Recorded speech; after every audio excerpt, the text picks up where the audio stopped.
appreciate you setting aside some time to chat. I've been looking forward to this episode. A lot of the companies I talk to for this podcast are, FamTech, and that FamTech is covers so many different things. It's family stuff. It's the care economy. It's the future of work. And your profile came up, and I looked into your company a little bit, and kind of excited to dig into learn a bit about everything you're building and kind of the journey you took. So that's probably a good start. I want to give you the floor, just kind of give the quick overview of the company of dads and what it is you're building. Wow. Okay.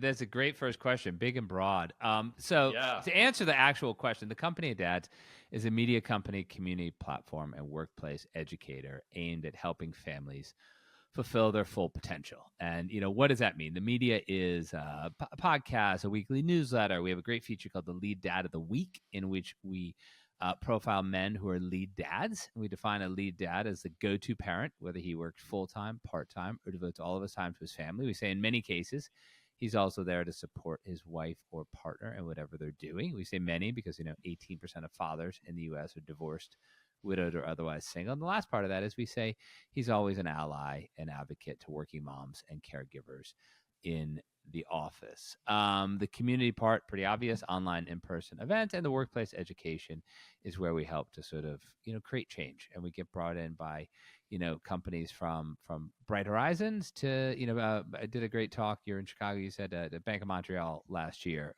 They brought me into the headquarters and talked to their parenting ERG. And what do we talk about? We talk about how small changes can have a big impact. And we show them how by allowing men to be lead dads in the office, to allow them to be fully present as fathers, it's good for them, sure, but it's also really good for working moms, it's good for caregivers, and it's good for managers because it helps change the conversation that all parenting is somehow gendered. The assumption for too long, the default and the assumption has been that women are going to be the ones who leave work early if there's a parenting emergency. We know from data, we know from our research that that's really not true anymore. Men in their 30s want to work and live differently. That's what we are. How I became the founder of the company of dads goes back a bit further. In 2013, my wife started her own asset management firm, and before she did it, she said, this is going to be tough. I'm going to need some help. And I said, you got to do it. I'm all in. And I didn't hesitate because by that point, my life was way better than I ever thought it would be. I was a columnist for the New York Times, which was my dream job going up. We had 2 daughters at that time. We have 3 now. My first book came out. It did really well. I had a Labrador. I mean, if you have a Labrador, that's about the best dog you can possibly have. We have Doodles now. Doodles are not the best dog you can possibly have. A Labrador is. That's true. And I said, go for it. And she said, well, what are we going to do with the girls? And I said, I'll become the lead dad.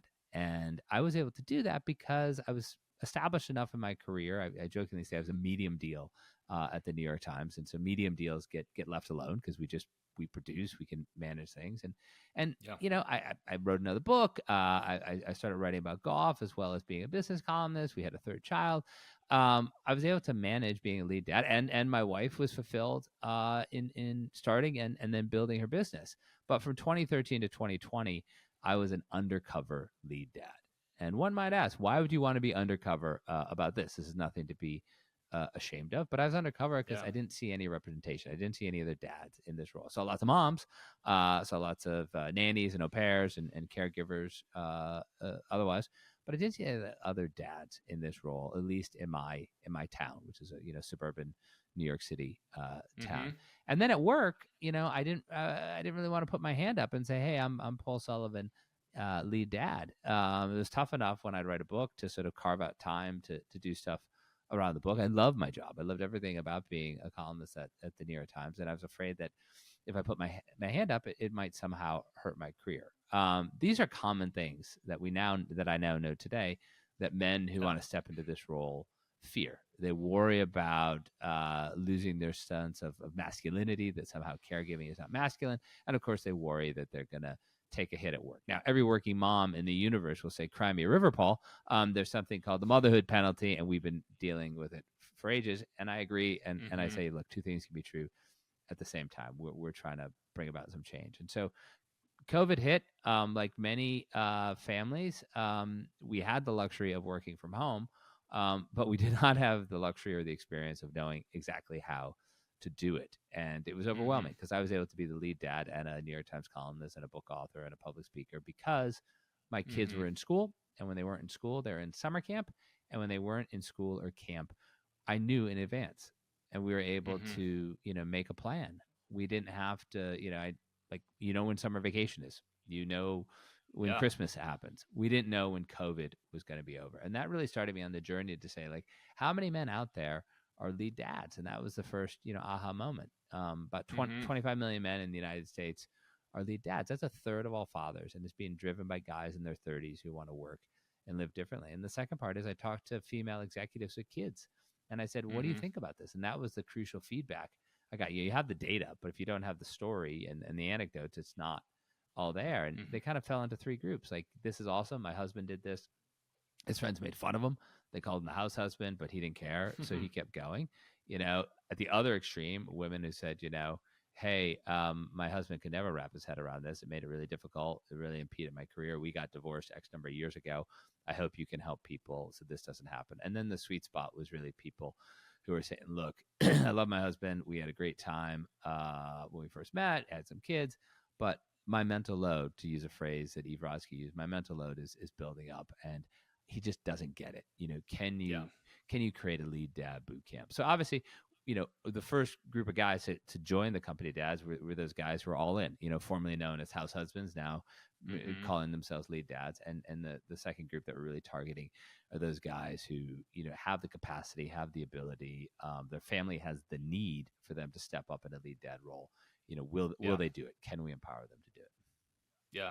Yeah. Do you feel like everything was kind of always maybe heading that way? And then, like, how big of a factor was COVID in sort of fast tracking that? Because just from my personal story, I was doing, consulting work. I had my own business. I was, already sort of working from home quite a bit, and everything I did was virtual. And then we had our first child, but that was like right at the beginning of COVID. So the world got turned upside down, and I was like, well, my schedule is really flexible. I just said, I'll just stay home, with our newborn. And for the first, I don't know how many months it was, 6 months or so, I was kind of doing consulting work from home, working with clients, literally right off camera with the baby in the bouncer, that kind of stuff. And even at that time, I feel like I would kind of take the baby out, run to the grocery store, and, we were in Chicago, so I could kind of walk everywhere. Yeah. And, I still would get those comments like, oh, you giving mom a break, or, oh, look at like, oh, give this guy a trophy because he took his kid to the grocery store. And I was kind of shocked by that at that time. And I feel like over the last, I don't know, handful of years that happens less. So I guess that was my long way of asking, like, was it always kind of heading in that direction, and COVID kind of sped things up for people to kind of wrap their head around this idea of like the lead dad that you sort of coined?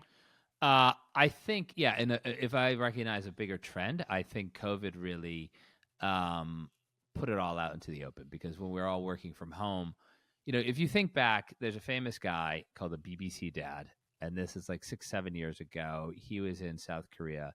He was on the BBC, and he was talking about some arcane bit of Korean economic issue, like something that nobody would have remembered to this day, except for the fact that while he had this live BBC hookup, his 2 children started coming in the back of his office. And then right after they come in, you see his wife come in and try to pull these kids out as if they're two like pythons about to like strangle the guy. And that's it. There goes dad. He's done.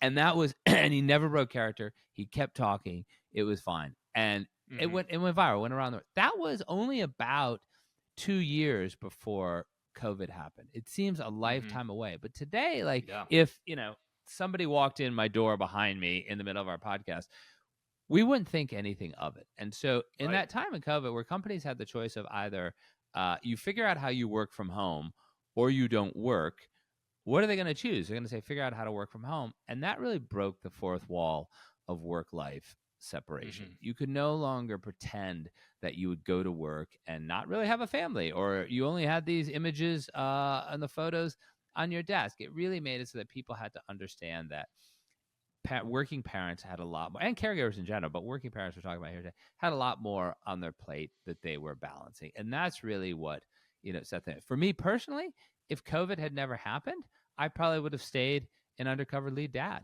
I mean, I loved my job at the New York Times. I don't know what would have got me to leave. I probably would have written another book. I would have kept cruising along. But it was really that moment and seeing how people I knew, people who very smart, successful people who were struggling, and that's what really got me thinking, like, what else is here? And the second layer of that is, we have 3 daughters, and the more I thought about it, and my wife works on Wall Street. She's been she can tell you stories about the discrimination she's faced working on Wall Street as a woman.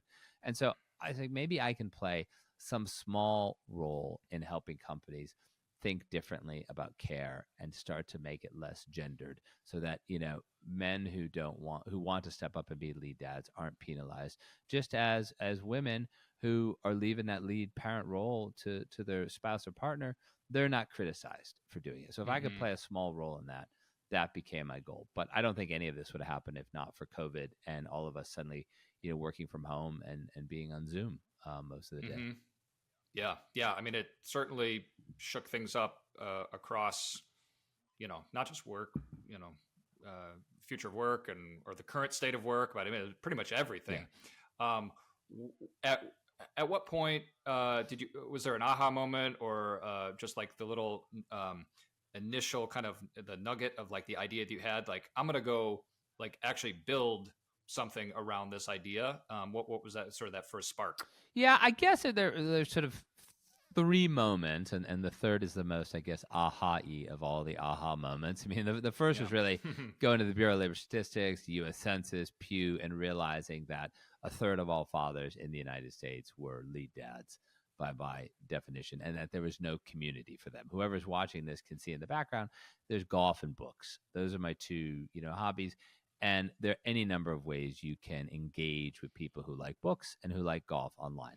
There were no positive ways to engage with fathers. It was all dads in some form of distress. They were divorced, they drank too much, they'd been incarcerated, all kind of social service-y focus. And so that was the first thing. There are 25 million lead dads in America, and there's no community for them.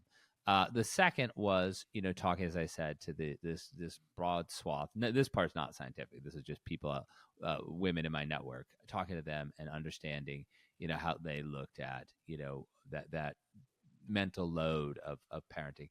But the as I said, the aha-iest of the aha moments was talking to a woman named Leila Brennan, who is the chief marketing officer for essentially the holding company that Bob Parsons created. Bob Parsons created GoDaddy, and he sold it, and he's worth $2 or $3 billion. And then he started probably has 18 companies right now. And she was his head of marketing, and her husband is a lead dad. I call him lead dad number 1. If you talk about like patient 0 when there's an outbreak, he's lead dad number 1. Yeah. He's the first guy. And she said, look, I like what you're doing here with the media and the community and all your thinking, but this isn't a book. This maybe will be a book in 4 years, which is what we're working on now. I'm about to sell my 3rd book on this. But right now, this isn't a book. This is what you're doing. This is community and engagement in media. And it was that conversation with her that triggered, yes, and there has to be workplace education. Because with my 2 previous books, I gave a lot of corporate talks, and I knew that doing something like this, there would be that need to sort of help companies understand just how quickly change has come. And I don't fault companies. I fault companies now. 4 years ago, I did not fault companies, because most corporate change happens slowly. If you think of things that get phased in or phased out, it happens over years and years and years. The COVID made the whole concept of work from home something that happened overnight. And when that concept gets introduced, everything else comes about around it in terms of like, what do working parents need and how do they do it? So those are really the 3 moments for that. Yeah. And I'm also like really interested in anyone who builds anything, even if you don't call yourself a media company, something that has the elements of like a media company, which is certainly what you're building. In the beginning, like, did you have a larger vision of like what this could be down the line? I mean, you mentioned like maybe it could be a book eventually, and there's community and all these different pieces, but how much of that were you like thinking ahead of time of kind of how they might fit together, or how they might grow over time? Or was this sort of like, kind of build it and see where it goes? I mean, early on, I worked with a guy, sort of fractional consultant, and we really talked about how do we make this the CNN of fatherhood. How do we Mm. make this? And again, we're only a little over 3 years in, and we've had tremendous success from something that's been totally bootstrapped. But our goal really is to be the go-to place for fatherhood. A book is one part of it. We also have this thing called the Lead Dad Library. Like if you're a new father or you're a father who's really coming into these responsibilities, how can you learn from other fathers? And as I say, like, this isn't my Steve Jobs moment of inventing the iPhone. This is recognizing that every parenting library in the world is written by moms for moms. If I just turn that on its head and have all the resources written by dads for dads, that in and of itself is a service because it helps engaging. So it's always been to be that one-stop shop for fathers, and I think in some ways it's become important in a way that I didn't imagine during COVID, because there now seems to be these two poles of this hyper masculine movement of men sort of almost cosplaying what it means to be masculine. Sometimes gets called toxic masculinity. It goes by many different names.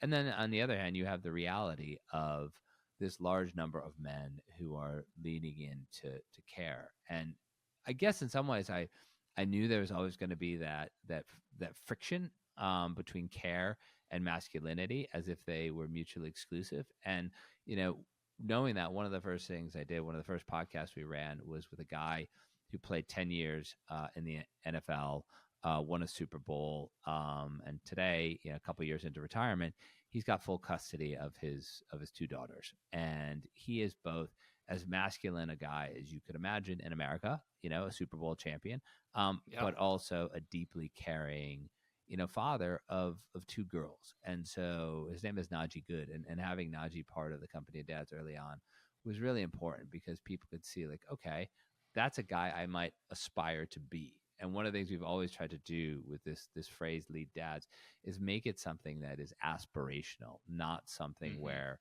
oh, I'm just giving up. I can't think of anything else to do. I'll fall into this. Yeah. Yeah. And you talked about the part of this that there is probably historically a little bit of like a loneliness where dads might feel like, just talked about like a lot of resources for moms, as there should be, but when you're kind of doing it, sort of feels like on your own, right? Yeah. As a dad, Yeah. trying to figure it out. And I actually feel very lucky. I had kids in my late 30s. I had some flexibility with work. I have a lot of friends. We were all kind of having kids around the same time. A lot of family support. I'm like very blessed and never sort of had to deal with that sort of isolation or loneliness. But I imagine that's as you're building, that's part of what you're trying to address too, right? With a lot of the resources. Yeah, and I'd say, just as you're a Chicago guy, I sort of came of age in New York City and then Boston for a couple of years, and didn't move to Connecticut until we had kids. And so I had a real network. I think it's way more isolating for men who live in not non-urban areas, because if you're in Chicago, New York, Los Angeles, San Francisco, you have all kinds of people who do interesting jobs whereby it's not crazy. You walk into a cafe at lunchtime and it's filled with all kinds of people. Like, you don't have that sense of being alone, and being in the city without perhaps the commute that you might have if you're an hour away or an hour and a half away in the suburb, allows for a lot more flexibility.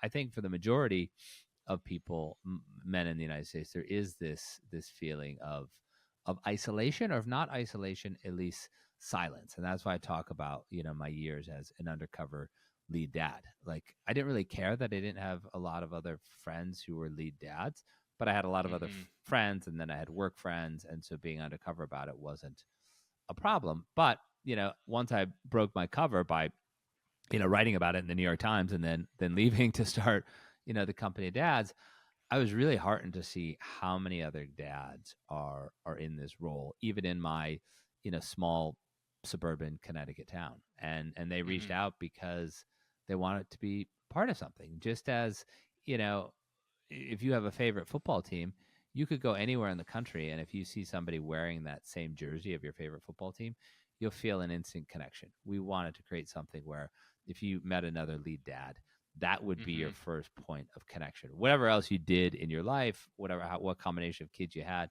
you knew that you'd be able to talk and connect with somebody who is also a lead dad, same as a Chicago Bears fan. Yeah. Do you remember? A silly question. I'm sure you do remember plenty of examples of this, but in some of those early days when you were getting feedback from some of the lead dads, like kind of in as you're building community, getting feedback that you were just taking in and going, oh, okay, we're onto something here. This is working. This is like we're going down the right path. Do you remember some of that, like specific a conversation or a bit of feedback on any part of the community? Yeah, I mean, I think again, like we didn't institute a draft, so everybody who came to join the company dads, they were, in the marketing speak, they were the earliest of early adopters. They were the evangelists. They wanted to be there, and so that first year was actually pretty heady and lots of growth. Where it really sunk in was in the second year, because I was like, okay, what do I do now? Like, how do I keep this going? Like, we've had some revenue, but we've basically funded it ourselves, and that's not sustainable. What is going to happen here? And just as I was thinking that, I don't know, like some bit of media or something like that, but I had two corporate partners within a month, and I had this sort of, dark night of the soul moment, and then they came through, and so that was really like, okay, this is getting traction. This is not just 1, 2, 3, 4, 5, 100, 1,000 guys coming to me. This is something that other companies have realized. But there's certainly that moment of, okay, this is going so well, and then like anything, adrenaline only takes you so far. And it was really, and Bright Horizons was one of those partners who's still a partner. So I was super grateful because I'm like, okay, there is this, not only this external validation, but there's this external desire to talk more about what we're building here. Yeah. Did you have any challenges looking at all of the different options and different paths you could pursue, different channels, different, you might have one path that's like for growth and, getting new members, and another path that might be tempting to say, oh, there might be a potential revenue stream on this path, or maybe there's a big partnership here, of like all the different directions that you could take it. Did you kind of struggle to sort of prioritize that, or what did you have like a really clear roadmap at the time? I mean, I had what I thought was a roadmap, but it turned out, I don't know who the cartographer was, because it wasn't drawn correctly. I mean, we had to. I wanted to do everything all at once, and I realized that I didn't have the time nor the resources to do that. So, for example, our YouTube channel is virtually non-existent. That was simply because I couldn't find anybody who knew enough about YouTube to do it. And every so often I'll get a spammy email saying, your YouTube channel is so small. But I was like, yeah, I know, but what are you going to do? And so I took kind of a private equity approach to this, and the best private equity investors try to do a whole bunch of different investments. And then they say, okay, what ones are doing well here? Let me focus on that. So there was a slice of corporate speeches that went really well. And they still continue to go well. And that's the sort of big tent talk where I come and explain what we're doing, why it's important. I help give people tips to sort of both for at work and at home to sort of make these changes that allow better communication within the home, better communication with their managers, and it's a benefit to the companies because now you have more engaged workers who aren't going to leave. That's I love doing it, happy to do it. Something I've only done sparingly that I wish I could do more, and that is manager training. Like go in and have a group of 20 managers and have them and really help role play and help them message differently about what they're doing. And what do I mean by this? Like, too often if a dad goes in to his manager and says, there's X weeks of parental leave, let's say they're, call it 20. I think we're about to have a baby. My wife's going to take her full leave. I'm going to take the first week. And then when she's done with her leave, I'm going to take the next 19. a great manager will say, okay, here's the plan we have in place. This is how we're going to prepare you for that leave. This is how we're going to keep your job going and your responsibilities taken over while you're out. And this is how we're going to re-onboard you when you come back. That doesn't happen all the time. Too often you'll have a manager in his 50s or 60s who had a very different experience as a working father. And he might say something like, what are you going to do with that time off?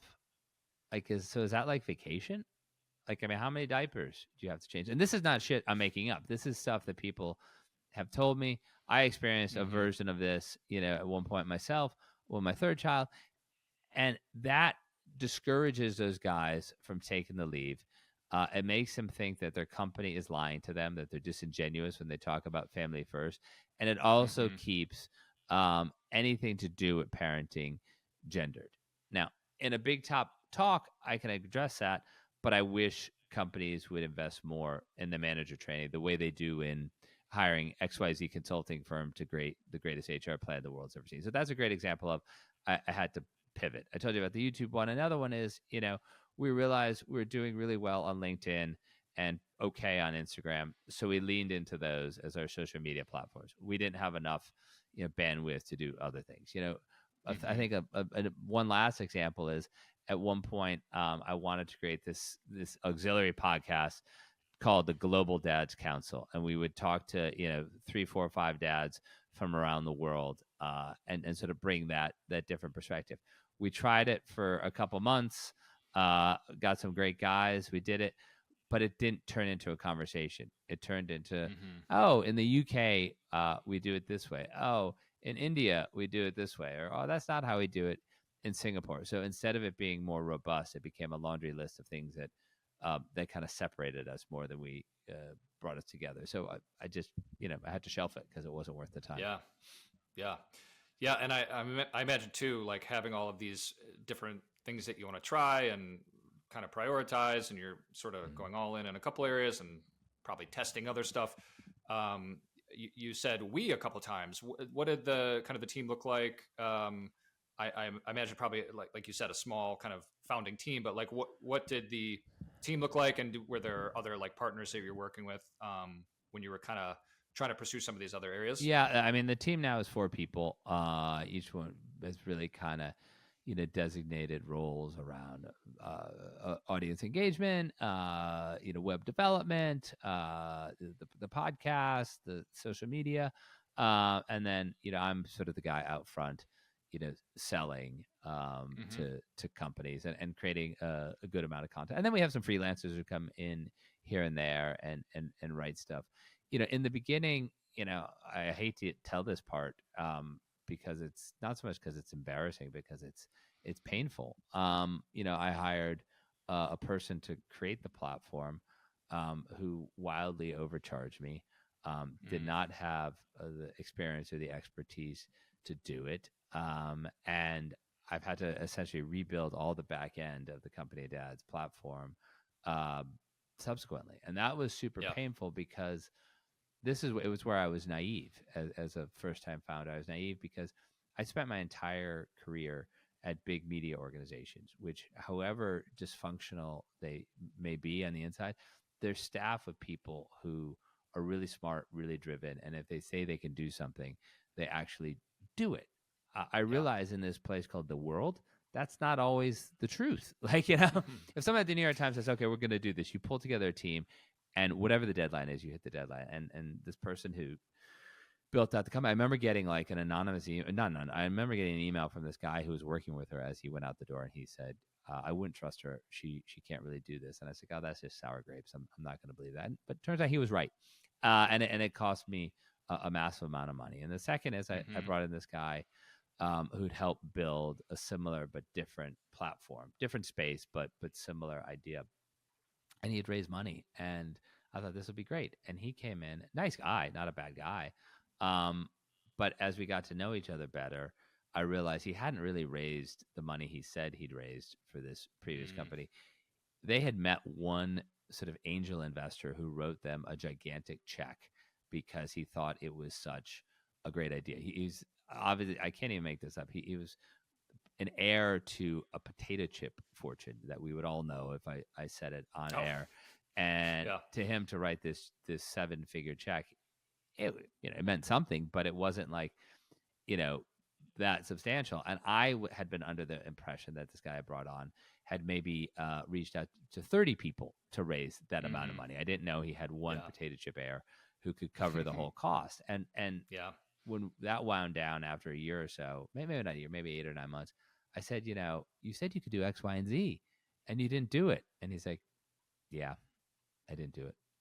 So I couldn't even get that mad at him. And so that is an example of me being naive, but also me trying to do too much too quickly. And it was very painful and very, very, very costly. Like money I'm not going to get back. We've made some of it back. I mean, fortunately, we're revenue positive now, but it'll be a while before I get, all of that initial investment back.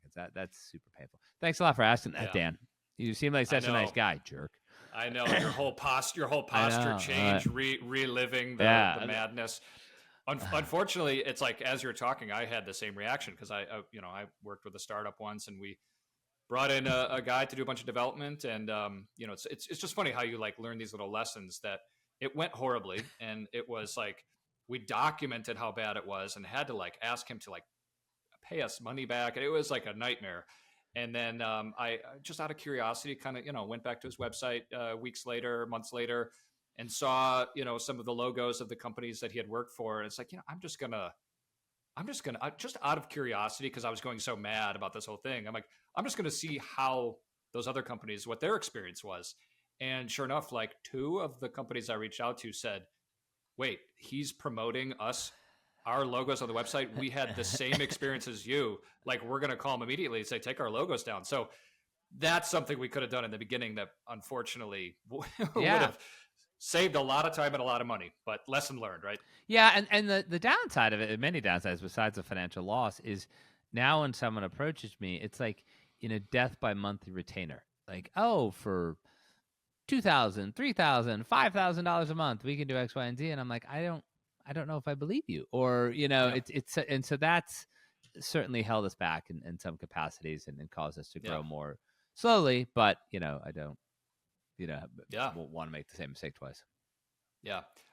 You talked about, being revenue positive, and I'm just curious, the revenue, the main like revenue streams that you have for the company, is it a lot of the sort of working with corporate partners, or what does that look like? It's sort of 2 buckets. One is sort of, annual corporate partnerships. And then the second is sort of, one-off engagements, 1 or 2 off engagements with companies that want us to either, give a talk or do something very specific. It's like what I would call talk plus, like give a talk and then make yourself available for 3 months to sort of field questions from our ERG as they develop things. So those are really the 2 buckets. And I'm not opposed to, our newsletter is about 10,000 subscribers now, a little more than that. I'm not opposed to monetizing that. But one of the things that I've really been intentional about is keeping these resources as free and open to people as possible, because, we really touch every socioeconomic level with the company dads. And, would I make more money if I charge everybody $5 a month and did that? Yeah, it adds up. But it may also, people who need it the most, it may keep them from subscribing and paying it. Yeah. Oh yeah. That's such a tough thing to do, because you don't want to be the sort of the gatekeeper of like all this valuable content, and some people don't get access to it. But on the sort of corporate side of thing, like corporate partnerships and different gigs that you might have, is that something that you guys are actively marketing towards and selling towards, or is it like when they come up, you guys do them? In terms of your, again, like sort of your roadmap, is that a thing that you guys, it's a high priority for you? I'd say yes, and yes. I mean, yes, we're actively marketing to them, but like many things in life, and something I learned early as a journalist, like when somebody really wants you to do something because they've found you in some way that they didn't know that they found you, they're more apt to bring you in and pay you the money you need to be paid to do that event. It's much harder to try to convince somebody who's not quite sure. And so a lot of what we do is we have a great partnership with a company called Saramount, which has the 100 best companies for working parents. And the founder is a huge fan. Her name is Suba Berry. She's president and CEO. Huge fan of what we're doing. And she brings me in, quarterly to do talks for them. And that almost always leads to other engagements, because I'm talking to a room of HR leaders, people leaders who believe that finding some road to equity in the workplace, finding some way to support workers, beyond the traditional 401k, healthcare, et cetera, is important. So it's already a group that's primed to listen to our message. And then, it's just up to me to sort of convert. But any one of those talks, 4, 5, 6 other things come out of it. So that is, I guess, an active way of marketing. I don't think of it that way as much as just keeping the conversation going. But that's infinitely less time consuming than reaching out to everybody who advertised against the segment, my Today Show segment. There are all kinds of different companies like, hey, I was on the Today Show, 5 minutes, you advertised before it, you advertised after it. That is a much longer process to get to the right person who has the desire and the dollars to make something happen. Yeah. And that's, I think that's a marketing challenge that I run into all the time with clients, is like the sort of planting the seed, for the tree way before you need the tree for shade, like, and doing all of the marketing and the brand building and the, reaching people and sort of kind of slowly earning the credibility, the trust, the familiarity, essentially really just kind of building up the brand. And then kind of as you do that, like a lot of those opportunities come up to, okay, now we'll have a really specific conversation around an engagement, a partnership, speaking engagement, whatever it might be. And so it sounds like that's kind of what you guys have been doing since the beginning. Trying. Yeah. Yeah. I'm curious, in the the first couple years of kind of building the company, what do you think? And I'm guessing maybe this goes back to your background of being a writer and being a storyteller. What do you think has helped you kind of build the business faster? I would imagine faster than sort of the typical dad app or a dad company that might be small and might grow kind of small. Like, what do you attribute some of the some of your success to? Personally, or just, I guess, with the company? Sure. I mean, I think you already touched on that. Well, with the company, it's my background in my ability to communicate and to understand. Like, the Wall Street Journal has written about us twice, and the first time they reached out, I knew, from having been on the other side for decades, I had to respond to that reporter immediately, and I had to get her what she wanted immediately. And I knew that she would want to talk to other people within our network to validate that. So I had to get that to her immediately. So knowing when like an opportunity like that presents itself, there's no delay. And then I think about, okay, how do I get this done? Fast forward to, I just alluded to this, the Today Show did a segment that aired first over the summer, and then they just re-aired it about a week or so ago. And I knew what they would want as well. It was focused on me and what I was building at the company dads, but they would want some number of other dads to come in and talk about their own stories. And I had that, that's the sort of validation that the company dads is a growing thing. When you can say, hey, we need a dad who lives in this town. We need a dad who does this type of job, or we need a dad. And I was able to give them this sort of, smorgasbord of dads. On the personal side, you kind of, that was the last part of the question I caught. I mean, on the good part is that I've always been hyper organized, and I have this crazy color coded calendar that I, advocate other, lead parents to sort of embrace, what's going on. And that allows me to really plan for anything that I could possibly plan for. What it doesn't allow me to do is change my plans. Like if you and I have had this podcast scheduled for weeks.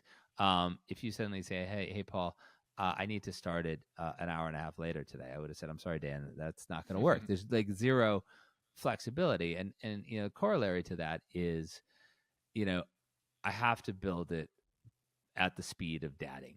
like the company of dads. I can't just go away for 3 years and work in a cave and not see my children, not see my wife, and just build what we're trying to build at the company of dads. So it's by design, or by what we're trying to achieve, it's going to be slower, or else it would be like wildly hypocritical. Like I can't put myself out there as the leadiest lead dad in America and then outsource all the parenting to somebody else. Yeah. Yeah, and you touched on this, just sort of the ability to kind of move quick, and it's not like you can have an idea and disappear and in your laboratory for weeks and then come out with the idea. Can you think of a time, and maybe it was something small, where an idea came up and you, the team, kind of rallied around it and said, all right, let's go move quick, see what we can do to see if there's something here, get some, maybe it's a piece of content, or maybe it's who knows what it is. Like, can you think of a time where it's like that, like organization and speed and flexibility allowed you to kind of move really quickly? Sure. We had one like last year. It was these two other founders wanted to collaborate on something, and we needed to put together a presentation for Fortune 1000 company, and it needed to be done quickly. And that my skill set, at one point I was a columnist for a long time, but at one point I was a deadline journalist. And so if you can do that at a high level, how to get something done very quickly. And I was able to do it because I could do it early in the morning. I could do it, at night. These are all asynchronous things. And when we finally presented that presentation, that would be at a normal time, in the middle of the day sometime. And so that's always a possibility. The other thing is, like, when we come up with an idea and we want to try it, that can also work fine. We had a series that we ran for a year called the Lead Dad Diaries, and it was following this one guy, Skip Cherryholmes, who had been in the world of bluegrass music, very well-known musician, and had been a traveling bluegrass musician since he was a child. He was away 200 nights a year. And in COVID, he realized, I don't want to be away 200 nights a year. I want to be around as my children grow up. And he pivoted in his career. He found us. He wanted to be more of a lead dad. And so we did a series with him where every month we checked in for a year. We asked him some version of the same, 5 questions. And that was a new piece of content we were able to do. The idea came to me, great, and then we could schedule it all out. It wasn't like we had to, do it right then. But it's, and again, anything that can be planned for, we can accomplish at the company of dads. Where what we cannot do is if, at 6 o'clock at night, somebody says, I need this by 9 o'clock at night. Chances are that's not going to happen. Yeah. And, just kind of getting back to, you were talking about sort of work-life balance and, setting boundaries and things like that. I get the impression you're a pretty open book when it comes to family life. So you have 3 daughters. What do they think about your company? How do they see it? If they were going to describe it, how would they describe it? I'd say my youngest, who's 8, kind of likes to see herself in certain Instagram videos, something like that, and she just she's 8. I mean, she's in 3rd grade, so she thinks it's fine, it's fun. She loved it. ABC News did a piece on us for Nightline, and they came into the house, and so she thought that was the greatest thing that ABC News set up in the house. The middle daughter is forever trying to be helpful, and to find people who could be on a podcast or any kind of thing. She's just a sweet kid. And, the oldest one relies on me more for my background as a New York Times columnist with writing support and all that. And she understands what we're doing and how it works in our family ecosystem. But, being a teenager, if I make a mistake, she'll say something like, well, I don't know. That's not very lead dad of you. Now is it? So it can be used against you in that. Yeah. But, I mean, the bigger issue is it's really showing them, even now that I'm really not undercover about being a lead dad, it's really showing them that family dynamics can come in all kinds of different forms, and that when they're older, if they choose to have children, that mental load doesn't have to fall on them. Maybe they'll marry a lead dad. Maybe they'll find a way to just share that load in a different way. But they're seeing a very historically what would be considered a non-traditional way of working, living, and parenting. So for them, you know this with your own kids. Kids learn a lot more by watching what you do than they do by listening to what you say. Yeah. I mean, my daughter is 5, so she, when I ask, like, what do you think I do for work? And I have like a home office here in our basement, and she's like, I don't know, you go to the basement and you talk to people. So that's her takeaway from that. But I'm always interested in sort of people building companies who have kids and what that whole dynamic is. It's interesting, and then also too, like the again, getting to like the work-life balance. Yeah. I'm sure you're probably human like the rest of us, and every once in a while you sort of have to kind of struggle with that balance. What are some of the tricks that you use to balance everything? I mean, you talked about being really organized and kind of setting boundaries, but what kind of advice do you give to other founders who are in that same boat? Yeah, I mean, I think sometimes there's a book out there.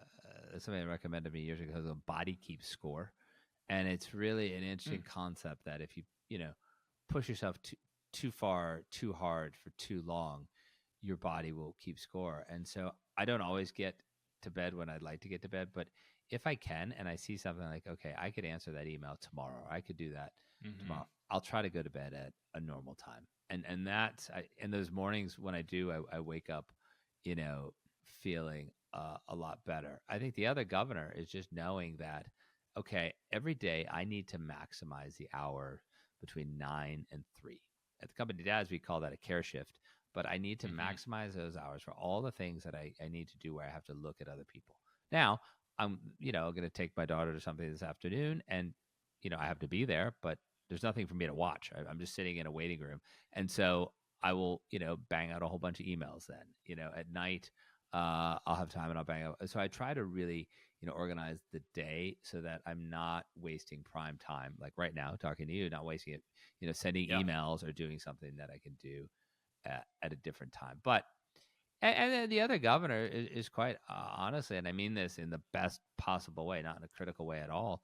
The other governor is my wife, who reminds me that what I'm doing is important for fathers. It's important for mothers. It can help companies, but at the end of the day, I have to make sure I'm doing all the things that I need to do to support her career, be there for our girls, and still remember what the ultimate mission is of the company of dads. Yeah. One of the sort of questions I like to ask at kind of towards the end of these conversations is what's the moonshot vision, the long game? Where do you want to take the company? And you've already touched on that a little bit, so I'll adjust the question for you guys to get there. What do you see as sort of the biggest challenges, biggest roadblocks or friction that you're going to bump up against? Like what are some of those challenges that you have to kind of overcome? Yeah, you're right. I mean, we talked about being the CNN of fatherhood. I also think about being the Mel Robbins for fathers. That's sort of the moonshot vision. The next iteration in that is a book, and the reason is, having written 2 books in the past, I realized that even though everything that I've been doing is going into the book, but you get a different level of credibility, and it takes you up a couple notches when you have the book. The biggest hindrance right now is, I think, a lot of companies, particularly HR leaders, aren't really sure what they can do and what they can't do. And so there's a lot of fear. Like, if I bring in something to help support working parents, are we going to run afoul of this current environment around work policy? Is that going to be the wrong thing to do? And so it's a classic moment of separating the wheat from the chaff, where those companies that have that real true moral compass, that North Star, and that they're building the companies for the long term, they know they want to and need to do stuff to support their working parents. So they're reaching out to me more and more. But, companies that I've talked to, we touched on this in the beginning. I don't want to name and shame. It's not really worth it. But, companies I've been talking to for months and months and months, who've seen, very optimistic about, bringing us in and doing something.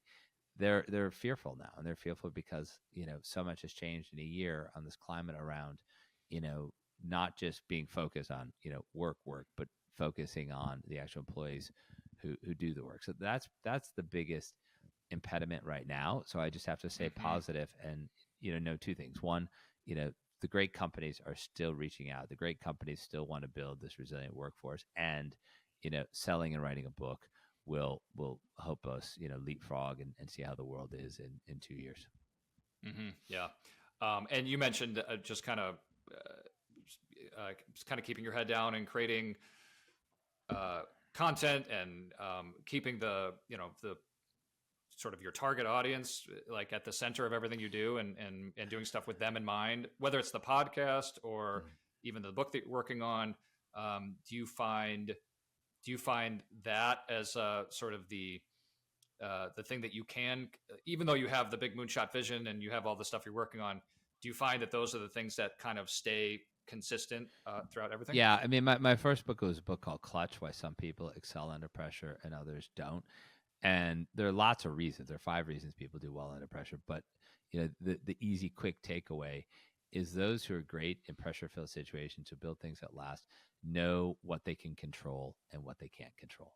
So I can control the content I create. I can control the people I have on my podcast. I can control, the focus of, the newsletter. I can control how I reach out to companies. I cannot control how people respond.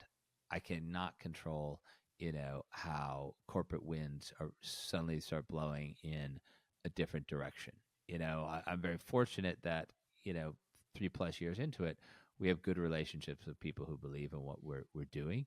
But, I can't force somebody to respond. And like any, adult today, being ghosted is about the worst feeling, ever. I always respect people who say, no, I'm not really interested in what you're doing. Like, I have so much respect for them as opposed to ones that's but it's really, and I think any founder would benefit from this. Like, what are the things that I can control, and how do I manage that? And then be open to those serendipitous things that come over the transom and allow you to, perhaps go forward a little bit more quickly than you thought you would. Yeah. Yeah. And, you've already given kind of throughout, I think, great advice for other founders. Any advice that you would have, I guess, specifically for companies that are creating products or services or communities for dads? Any advice you give them just sort of on building a company around that audience? Because I found, I've talked to companies that are creating things for caregivers or for new parents, and you could have 10 different companies with the exact same audience and a slightly different product or service, and there's space and room for all of them to reach that audience that they have. So I guess specifically for dads, kind of what advice would you give to founders kind of in that space? Yeah, I'll tell that by way of analogy. When the final column ran in the New York Times that talked about why I was leaving and I was starting the company Dads, 98% of the comments were positive. And then I got a whole bunch of comments from moms saying, why do you get to call yourself a lead dad? Why isn't there a company of moms? Why do I have to be a stay-at-home mom? Why can't I be a lead mom? And I responded, you can call yourself whatever the hell you want to call yourself. You can start the company of moms, but what would I know about that?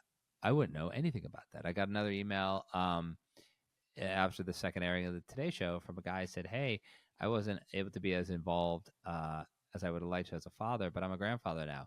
Why don't you start the company of grandfathers? And I said, also, really great idea. I happen to not be a grandparent. Why don't you start it? And so I think for any company looking to really, reach dads, forget the stereotypes. They're awful. Equimundo is a company that's done organization, all kinds of research on negative stereotypes of fathers in the media.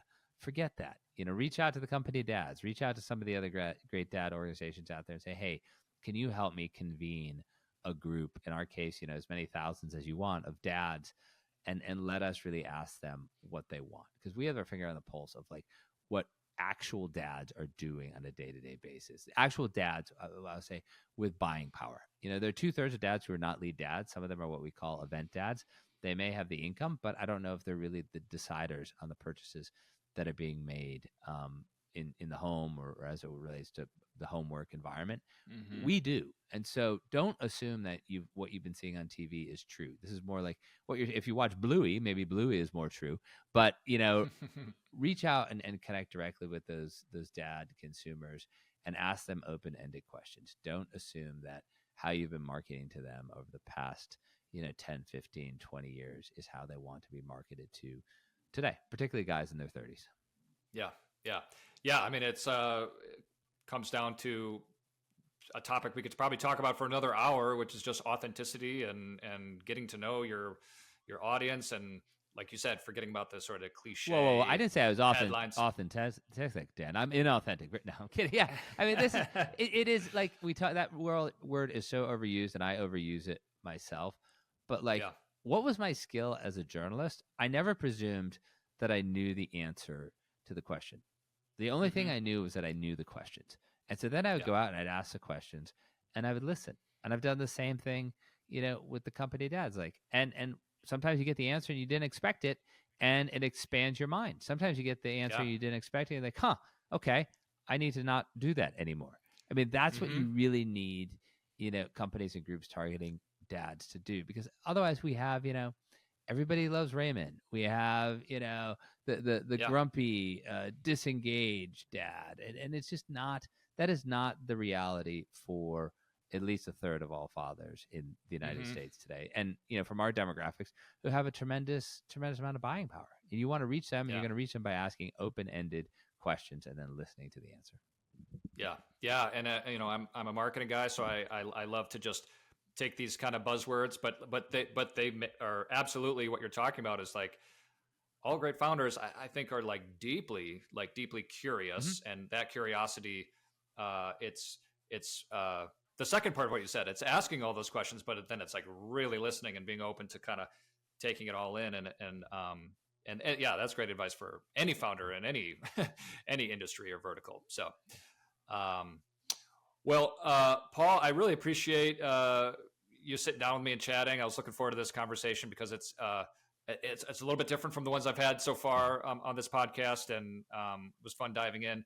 I'll be sure to kind of include all the links to the different parts of your website and the different stuff you're working on. But just kind of want to give you the floor to kind of finish up if there are folks in FamTech or in kind of future of work or caregiving or whatever it might be that might want to get in touch with you. Where can they find you? What are some of the places where you want to make sure people discover you and your company? Yeah, I mean, come to our website, thecompanydads.com. And if you're interested and you want to, it's too much, it's robust, there's a lot to explore, just click the button and sign up for our newsletter, The Dad. Once a week on Sundays, it appears in your inbox, and it tells you what's been going on in the previous week. And so thecompanydads.com/the dad, that's the easiest way to sort of enter our dad ecosystem. Awesome.